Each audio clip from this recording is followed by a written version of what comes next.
looks like our players are drawing up, so why don't we swing back down for game 2 of our main feature match this round.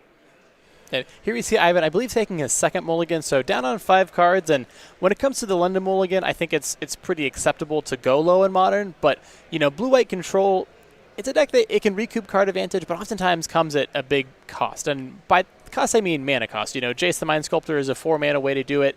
Snapcaster Mage tends to cost at least 3 to get yourself some advantage back. So I do think blue-white is a deck that kind of will feel this double mulligan here. Mm-hmm.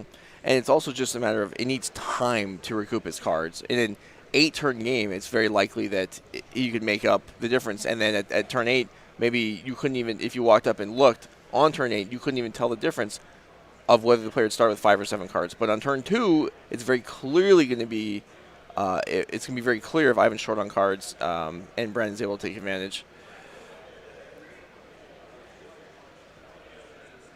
All right, and for Brandon's first turn, Shock Lane here, we'll see which 1-drop he has. Noble Hierarch is the play here. You mentioned how Glistener Elf is kind of the scarier one just because of its kind of explosive potential. So Brandon is going to be more setting up his mana, being able to try and cast a threat with the ability to protect it at the same time. And it looks like that Infect creature to be protected is going to be Blighted Agent this game. So we'll see what Ivan has. His first turn was just Azorius Guildgate in Celestial Colonnade getting played, and I'm actually a bit surprised to see that one. There's 3 Mystic Sanctuaries in Ivan's list. Are you worried about the tax on islands that Colonnade might put you under? I mean, it's definitely going to matter.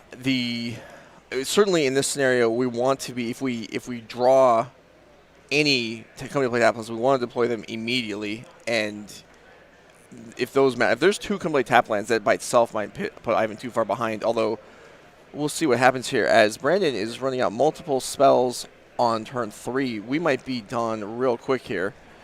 Ivan fetches, implying that he does have something here. But this is the second pump spell of the turn. Brandon still has 2 mana available. So if he does have Spell Pierce in his deck, as well as the instance that provide Hexproof or Shroud. So we'll see. Ivan might be out of here real quick. We have an opt, and this does not look good. I mean, he keeps the card, and it was a Path to Exile. So now it's just we're tapping out. I guess we could have Force of Negation to help push this through. But if not, with Noble on the board, it's going to be 10 Infect coming over.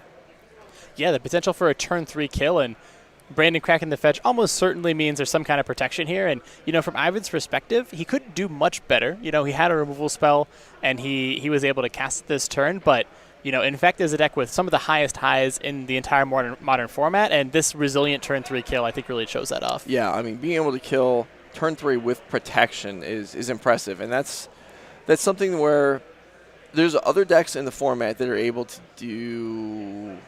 Oh, and actually, it's not protection. This is Brandon kind of cycling a Veil of Summon to try and find a way to deal with it, and Spell Pierce off the top is going to make that work. Wow. That really just happened. Wow. So take back everything we just said about Brandon having a protected turn 3 kill. Brandon was very all in with a prayer to not get blown out. That would have made back all the cards. Wow.